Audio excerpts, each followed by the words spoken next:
大家有冇試過？明明星期六日放假，喺屋企辛辛苦苦抹到身水身汗，將屋企啲家私、電視櫃、茶几全部抹到立立令，諗住可以乾淨企理幾日啦。點知過咗兩三日，甚至乎只係過咗24小時，陽光一照入屋，哇！又係見到面頭鋪滿晒一層灰塵，嗰一刻真係灰到一個點，心諗究竟啲灰塵係邊度嚟嘅？明明我日日都有挨漆窗，明明我已經用清水抹得好乾淨，點解啲灰塵好似識繁殖咁，抹完又生，抹完又生？其實如果你一路都只係用清水去抹塵啦，咁我今日就要好老實咁話俾你知，原來你一路以嚟都做錯晒啦。冇錯，只用清水抹塵，唔單止抹唔乾淨，仲會令到你啲家私變成一個超級吸塵機。我之前呢都同大家一樣呢，深受呢個問題困擾，咁直到有一次呢，我遇到一位喺5星級酒店做咗30幾年嘅酒店房務總管，佢教咗我一招，我先至恍然大悟。今日我就將呢個酒店不傳之秘毫無保留咁分享俾大家。只要你喺抹塵嘅水入邊加一滴佢，包你抹完之後起碼7日都唔會沾灰塵，真係慳水慳力又慳錢。故事係咁嘅。話說喺2024年嘅年底，我去咗本地一間好出名嘅5星級酒店度假，住咗3日2夜。大家住酒店都知啦，酒店啲房無論幾時睇，啲黑色木櫃、電視機個框，甚至乎係床頭個燈罩，永遠都係一塵不染嘅。我當時就好好奇，心諗酒店明明每日都有咁多人出出入入，啲冷氣槽又日日吹住，點解可以乾淨到一粒塵都冇？啱啱好嗰日下晝，我喺走廊撞到佢哋嘅房務總管，一位望落大約50幾歲、好有經驗嘅主管。我膽粗粗走埋去請教佢，問佢究竟酒店有咩秘密武器。個總管笑笑口咁同我講，其實邊有咩秘密武器，只係好多普通家庭主婦或者平時做家務嘅人用錯咗方法。佢話普通人抹塵呢，10個有9個都係攞條毛巾喺水喉度過一過水，扭乾就去抹。佢話呢個正正就係最大嘅致命傷。點解用清水抹塵係錯呢？個總管同我解釋咗一個好簡單嘅物理學原理。當我哋用一條濕水嘅毛巾喺乾燥嘅木家私或者玻璃表面上面不斷摩擦嘅時候，就會產生靜電。大家記唔記得細個返學讀科學，用把膠間尺喺頭髮上邊摩擦幾下，就可以吸起啲碎紙仔？冇錯，就係同一個道理嘅。當你用清水抹完張台，表面上啲灰塵係俾你抹走咗，但係摩擦產生嘅靜電就留低咗喺張台度。當表面嘅水分一揮發乾透，張台就變成咗一塊巨大嘅磁石，瘋狂咁將空氣入邊漂浮嘅灰塵全部吸翻落去。所以你用清水抹塵呢，其實只係做緊一個幫家私充電去吸塵嘅動作。唔怪得知你抹完1、2日呢，啲塵又翻晒嚟啦。咁究竟要點做先可以打破呢個死胡同呢？總管就教路，其實好簡單啦，只要喺抹塵嗰盆水入邊加入平時洗衫用嘅柔順劑或者係洗頭用嘅護髮素就得噶啦。冇錯，就係咁簡單，真係一滴就搞掂啦。大家可能會覺得好奇怪，柔順劑同護髮素唔係用嚟洗衫同洗頭嘅咩？關抹塵咩事？其實原理好科學，柔順劑同埋護髮素入邊都含有大量嘅抗靜電劑同埋表面活性劑。當你將佢哋加落水度，然後用呢啲水去抹家私，佢哋就會喺家私表面形成一層極薄、肉眼睇唔到嘅保護膜。呢層膜可以隔絕空氣同家私表面嘅直接摩擦，徹底消除靜電。冇咗靜電啦，空氣中嘅灰塵咧就冇辦法再吸附喺家私上邊啦，咁只會隨住空氣流動咧慢慢飄走或者跌落地下，等你吸塵機吸走。就係因為加咗呢一滴神奇嘅法寶，你抹完嘅家私就可以保持7日甚至10日都唔沾灰塵。好啦，知道咗原理，我依家就手把手咁教大家究竟要點樣開呢盆神仙水，同埋有咩抹塵嘅隱藏技巧。咁啊，首先咧就準備一個平時用開嘅水桶，係裝大約2公升嘅清水。記住，最好用微溫嘅水，大約30度到40度左右就最完美，因為溫水可以令到柔順劑或者護髮素溶解得更好。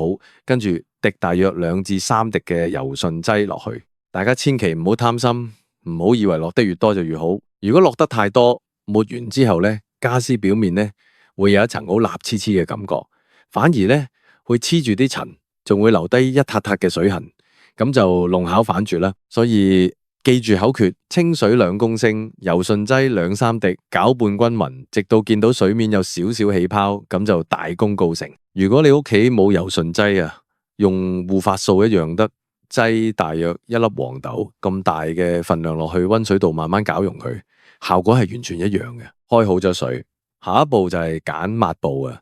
好多人為咗慳錢咧，會將屋企住舊咗嘅純棉 T 恤剪開當抹布用啊！我以前都係咁，覺得純棉咧吸水力好又環保，但係總管話俾我知咧，純棉布用嚟抹塵係大忌啊！因為純棉布嘅纖維比較粗嘅，咁抹嘅時候好容易會甩毛嘅。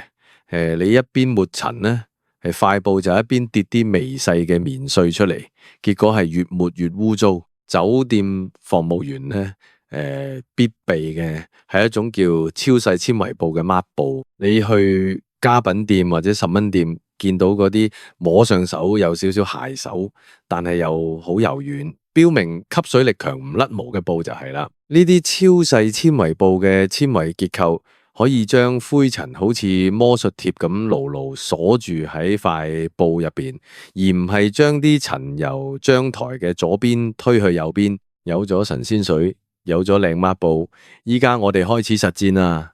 我哋先講客廳，客廳最惹塵又最顯眼嘅地方，一定係部大電視機同埋黑色嘅電視櫃。電視機開住嘅時候會產生大量靜電，簡直就係全屋最大嘅吸塵機。我哋將超細纖維布浸入加咗柔順劑嘅水入邊，然後一定要扭到極度乾。記住係極度乾，扭到你用手揸落去完全滴唔出水為止。因為電視屏幕咧同電子產品咧好驚受潮啊！如果塊布太濕，啲水滲入邊框咧就大件事。用微濕嘅布順住同一個方向由左至右或者由上至下咁抹一次，千祈唔好打圈抹，打圈抹只會將抹起咗嘅灰塵又重新塗勻喺個屏幕度。用呢個方法抹完電視同埋電視櫃咧，咁你會發現咧，部電視機立立令，而且陣間開電視嗰陣咧，真係唔會再見到啲微塵飛埋去個芒度。抹完電視，我哋轉戰梳化同茶几。如果屋企係用木做嘅茶几，加咗柔順劑嘅水，就更加發揮到佢嘅神級功效。木家私最怕乾燥，冬天或者開冷氣嘅時候，木表面好容易失去光澤。柔順劑入邊嘅潤滑成分咧，不但可以防靜電，仲可以順便幫木家私做一個輕度嘅保養啊！咁抹完之後咧，木紋會顯得特別有光澤啦，就好似打咗一層薄薄嘅蠟咁，但係又唔會好似真打蠟咁大陣味同埋咁麻煩。抹茶几嘅時候咧，記得連台底同台腳都要抹，因為灰塵係無孔不入嘅。好多時我哋只抹台面，一開風扇，台底啲塵就吹晒出嚟。講完客廳，我哋不如又講下房。廢房咧，其實係全間屋最多塵嘅地方。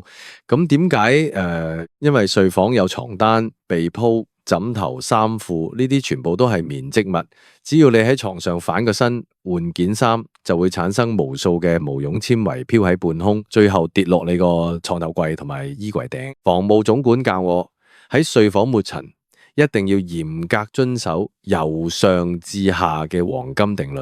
乜嘢叫由上至下呢？就係永遠先抹最高嘅地方，例如冷氣機頂啊、衣櫃頂啊、窗簾槽啊，然後先到床頭櫃面啦，最後先拖地。好多人習慣見到邊度污糟就抹邊度，抹完張台去拖地，拖完地又抬高頭去抹冷氣機，結果抹冷氣機跌落嚟啲塵又整污糟晒個地下同張台啦，咁啊完全係做白工。喺睡房入邊咧，有樣嘢大家通常一年先清潔一次，就係百葉簾或者窗台啊。百葉簾真係灰塵嘅重災區啊！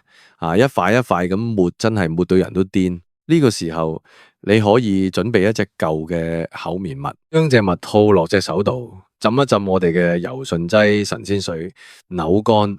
然後用手指夾住百葉簾嘅葉片，由左至右一拉，一次過抹晒面同底，因為有柔順劑嘅加持，百葉簾抹完之後滑嘟嘟，啲街外吹入嚟嘅灰塵咧，好難再積聚喺上面。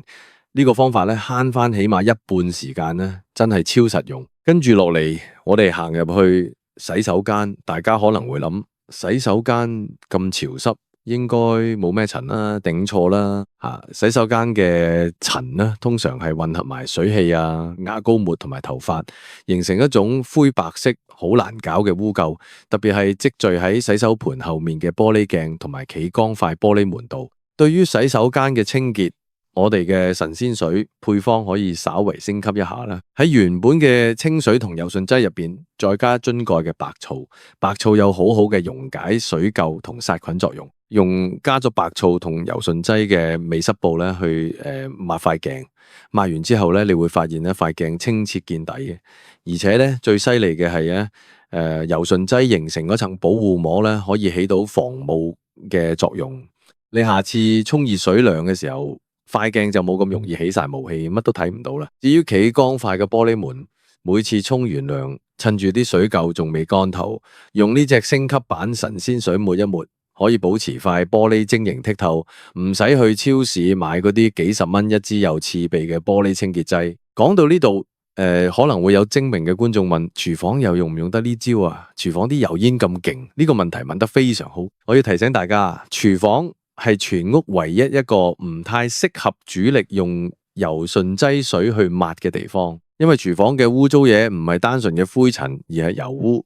柔順劑嘅主要功能係防靜電，對付厚重嘅油污係冇乜作用嘅。廚房嘅清潔反而係需要用梳打粉加洗潔精。但係如果係廚房離煮食爐比較遠嘅收納櫃門或者係雪櫃面嗰啲只係沾咗少少微塵嘅地方，你依然可以用扭到極乾嘅柔順劑布輕輕帶過，保持表面光滑。其實清潔打掃咧，從來都唔係淨係出死力就得，更加需要用腦同埋講科學。好多時我哋覺得做家務好辛苦，做到周身骨痛、腰又酸、背又痛，都係因為用錯咗方法。就好似以前嘅我咁，以為勤力啲，每日攞條濕毛巾全屋抹一次就叫乾淨，點知原來自己每日都喺度幫啲家私充電吸塵。真係諗起都覺得又好笑又無奈。自從我學識咗加一滴佢呢個方法之後，我真係覺得生活質素大大提升。大家計下條數，一支平平地嘅柔順劑，超級市場賣幾十蚊，大約20-30蚊啦。每次抹塵呢，只係用2-3滴，一支分分鐘可以用到3年，去到2027年都未用得完。但係佢幫你慳翻嘅係你寶貴嘅時間同體力。以前呢，每隔2-3日就要抹一次塵啦，係1年365日呢，你要抹百幾次。依家可以捱到7日甚至10日先抹一次，一年抹少咗幾十次塵。你可以用呢啲時間去飲杯咖啡、煲下劇、陪下屋企人，甚至乎只係攤喺張梳化度休息下。你話幾咁爽呢？加上屋企少咗灰塵啊，空氣質素都會好啲嘅。